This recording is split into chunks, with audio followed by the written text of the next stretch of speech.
بسم اللہ الرحمن الرحیم۔ اسلام کے آئلی نظام پر جو بہت سے اعتراضات کیے گئے ہیں، ان میں سے ایک اعتراض یہ کیا جاتا ہے کہ اسلام میں عورتوں کو دبا کر رکھا گیا ہے، مردوں کو ان پر غلبہ عطا کیا گیا ہے، عورتوں کو گھر میں محصور رکھا گیا ہے، ان کو آزادی سے زندگی گزارنے کا حق نہیں دیا گیا ہے، بہت سی ان پر پابندیاں عائد کی گئی ہیں، اور مردوں کو جتنے حقوق دیے گئے ہیں اتنے حقوق عورتوں کو نہیں دیے گئے ہیں۔ یہ اعتراضات اصلاً اس وجہ سے بھی پیدا ہوتے ہیں کہ مسلم سماج میں عورتوں کو بہت سے حقوق سے محروم رکھا گیا ہے۔ اگر اسلامی تعلیمات پر صحیح طریقے سے عمل کیا جائے، اسلام نے خواتین کو جو حقوق دیے ہیں وہ تمام حقوق ان کو دیے جائیں تو یہ اعتراض پیدا ہی نہیں ہوگا۔ صحیح بات یہ ہے کہ اسلام میں مردوں اور عورتوں کو تمام بنیادی حقوق عطا کیے گئے ہیں، ان کے درمیان کسی طرح کا فرق نہیں رکھا گیا ہے۔ پیدائش کا حق جیسے لڑکے کو ہے اسی طرح لڑکی کو ہے، پرورش کا حق جیسے لڑکے کو دیا گیا ہے اسی طرح لڑکی کو بھی حاصل ہے، تعلیم کا حق جیسے لڑکوں کو حاصل ہے اسی طرح لڑکیوں کو دیا گیا ہے، بلکہ لڑکیوں کی پرورش اور تعلیم و تربیت پر والدین کو جنت کی بشارت دی گئی۔ اسی طرح لڑکیاں جب بڑی ہوں تو ان کی شادی کا حق، شادی ان کی کہاں کی جائے، رشتہ وہ پسند کرتی ہیں یا نہیں کرتی ہیں، اس کا بھی ان کو حق دیا گیا ہے، والدین کو اپنی مرضی تھوپنے کا، اور اگر کوئی رشتہ لڑکی نہیں پسند کرتی ہے تو بجبر وہ رشتہ کرنے کا شریعت نے حق نہیں دیا۔ خلاصہ یہ کہ سماجی زندگی میں، آئلی زندگی میں، معاشی زندگی میں، تمام پہلوؤں میں مردوں کی طرح عورتوں کو بھی حقوق دیے گئے ہیں۔ البتہ مرد کو ایک اضافی زندگی آئلی زندگی میں دی گئی ہے،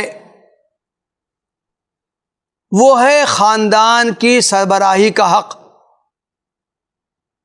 سورہ البقرہ کی آیت نمبر 228 ہے، وَلَهُنَّ مِثْلُ الَّذِي عَلَيْهِنَّ بِالْمَعْرُوفِ وَلِلرِّجَالِ عَلَيْهِنَّ دَرَجَةٌ، جیسے عورتوں کے حقوق مردوں پر ہیں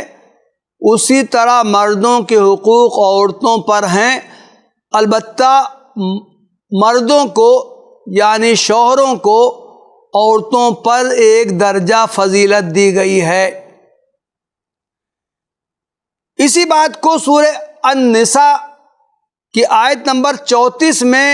ان الفاظ میں کہا گیا ہے، الرجال قوامون علی النساء، مردوں کو عورتوں پر قوام بنایا گیا ہے۔ اس آیت میں مردوں اور عورتوں کے الفاظ استعمال کیے گئے ہیں، لیکن مفسرین نے کہا ہے، اور بالکل صحیح کہا ہے، یہاں عام مرد اور عام عورتیں مراد نہیں ہیں، بلکہ یہاں ازدواجی زندگی سے وابستہ مرد عورت مراد ہیں، یعنی شوہروں کو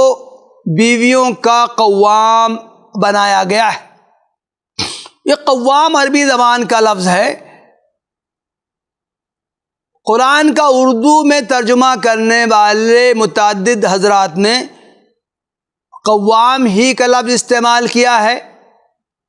بعض لوگوں نے قوام کا جو ترجمہ کیا ہے اس کے لیے حاکم، افسر، سرپرست اور سر دھرا جیسے الفاظ استعمال کیے ہیں۔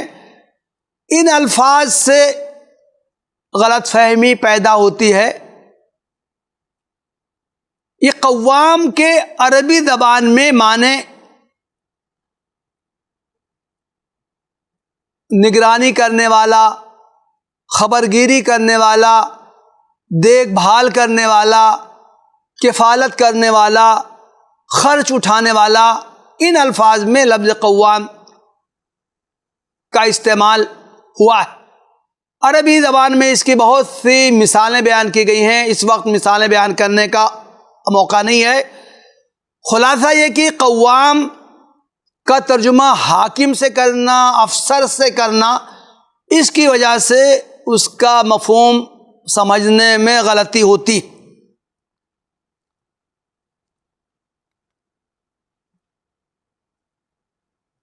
جس طرح کسی بھی ادارے کو، کسی انسٹیٹیوشن کو، کسی کمپنی کو اچھی طرح چلانے کے لیے ایک شخص کو اس کا سربراہ بنایا جاتا ہے، اور جتنے لوگ اس ادارے میں، اس کمپنی میں کام کرتے ہیں، سب کو اس کی ماتحتی کا حکم دیا جاتا ہے۔ اگر کسی کو سربراہ نہ بنایا جائے، کام کرنے والا ہر شخص اپنی مرضی کا مالک ہو، جو چاہے کرے، جو چاہے نہ کرے،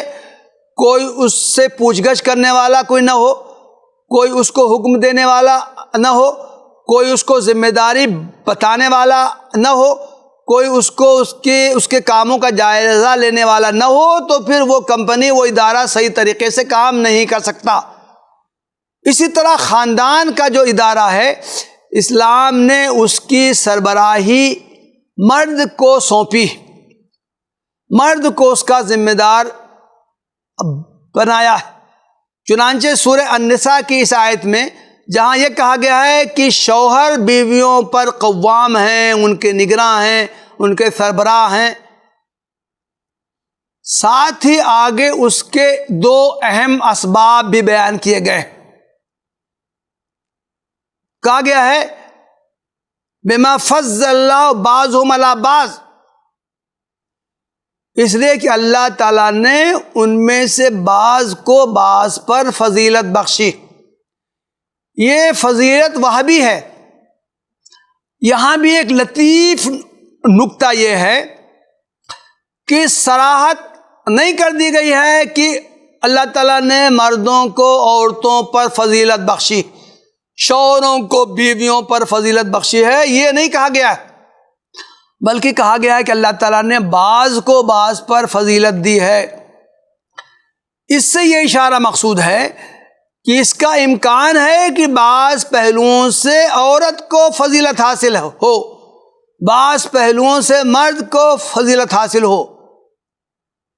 اور دوسری بات کہی گئی وَبِمَا أَنفَقُوا مِنْ أَمْوَالِهِمْ، اور اس لیے کہ مرد مال خرچ کرتے ہیں۔ دوسری وجہ یہاں یہ بیان کی گئی، گویا کہ مرد کی، شوہر کی ذمہ داری بیان کی گئی۔ شوہر کی ذمہ داری ہے کہ وہ کمائے،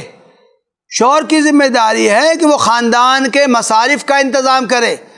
شوہر کی ذمہ داری ہے کہ وہ بیوی بچوں کا خرچ اٹھائے۔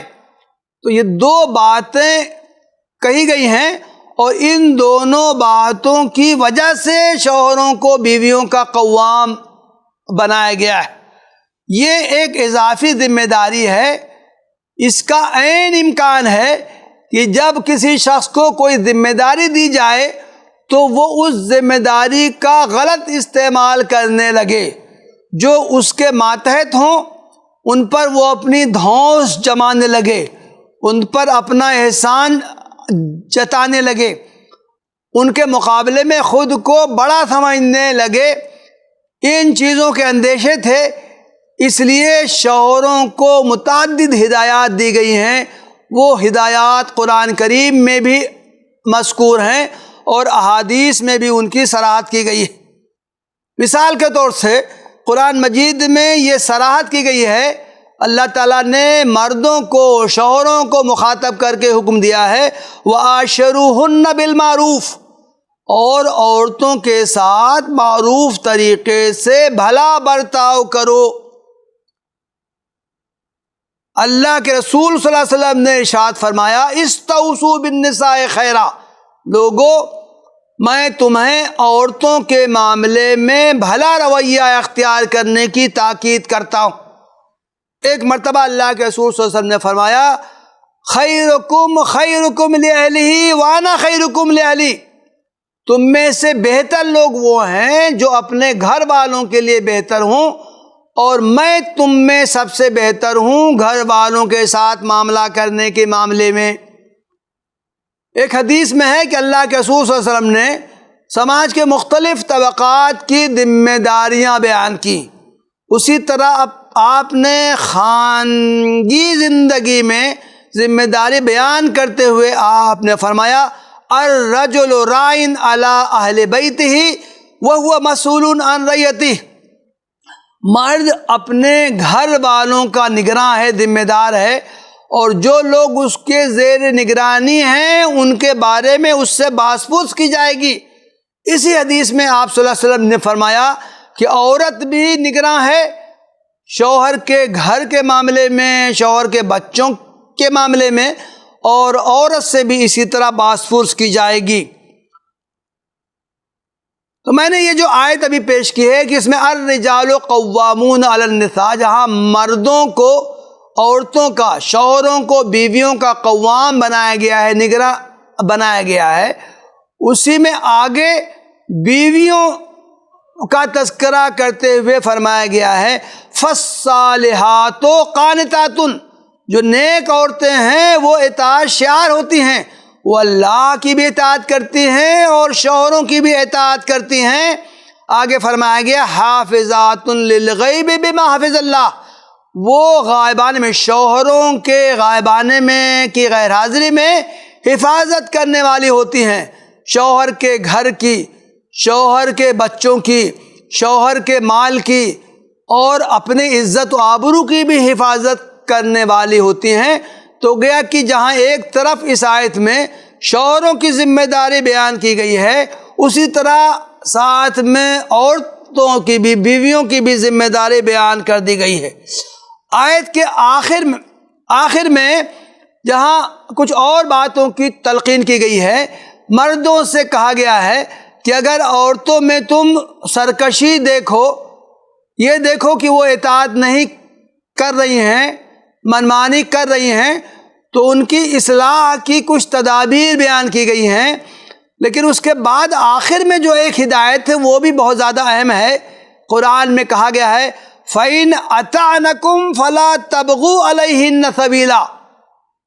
اگر عورتیں، اگر بیویاں تمہاری اطاعت کر رہی ہیں تو دیکھو ان پر ظلم و زیادتی کے کوئی طریقے مت تلاش کرو، کوئی ایسا طریقہ نہ اختیار کرو جس کے ذریعے تم ان پر ظلم و زیادتی کرنے والے ہو۔ ان اللہ کان علیٰ کبیرہ، اچھی طرح جان لو کہ اللہ تعالیٰ بڑا ہے، بزرگ ہے، برتر ہے، اور وہ جس طرح تمہیں بیویوں پر ایک سربراہی کا مقام حاصل ہے، اسی طرح اللہ تعالیٰ بھی تم سے برتر ہے، وہ تمہارے کاموں کو، تمہاری حرکتوں کو دیکھ رہا ہے۔ اگر تم نے عورتوں پر زیادتی کی تو پھر وہ تم سے باس پوچھ لے کر رہے گا۔ اس تفصیل سے یہ واضح ہو جاتا ہے کہ خاندانی نظام میں مرد کو جو قوامیت عطا کی گئی ہے، یہ کوئی ایسا عہدہ، ایسا منصب نہیں ہے جس سے کہ مردوں کو عورتوں پر بے محابہ اختیارات حاصل ہو جاتے ہیں اور وہ جس طرح چاہیں عورتوں کے ساتھ سلوک روا رکھ سکتے ہیں۔ نہیں، خاندانی نظام میں اگر مردوں کو قوامیت عطا کی گئی ہے تو اس کا مطلب ہے نگرانی،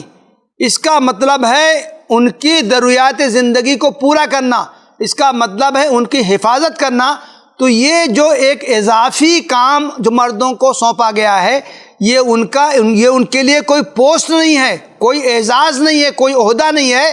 بلکہ یہ ان کے اوپر ایک ذمہ داری عائد کی گئی ہے، جس ذمہ داری کو ادا کرنے یا نہ کرنے پر محاسبہ ہوگا، جائزہ لیا جائے گا۔ جو لوگ اس معاملے میں کوتاہی کریں گے ان سے باس پرس کی جائے گی، تو گویا کہ یہ جو قوامیت کی ذمہ داری جو مردوں کو عطا کی گئی ہے، اگر اس کا صحیح طریقے سے وہ استعمال کریں تو ازدواجی زندگی، خاندانی زندگی، جو عائلی زندگی ہے وہ صحیح طریقے سے چل سکتی ہے، اور اس طرح ایک خوشگوار خاندان وجود میں آ سکتا ہے۔ وآخر دعوانا الحمدللہ رب العالمین۔ ناظرین، صفا آن لائن کی کوششیں دراصل دینی تعلیمات کو ڈیجیٹل دور میں بہتر انداز میں پیش کرنے کی ایک کوشش ہے۔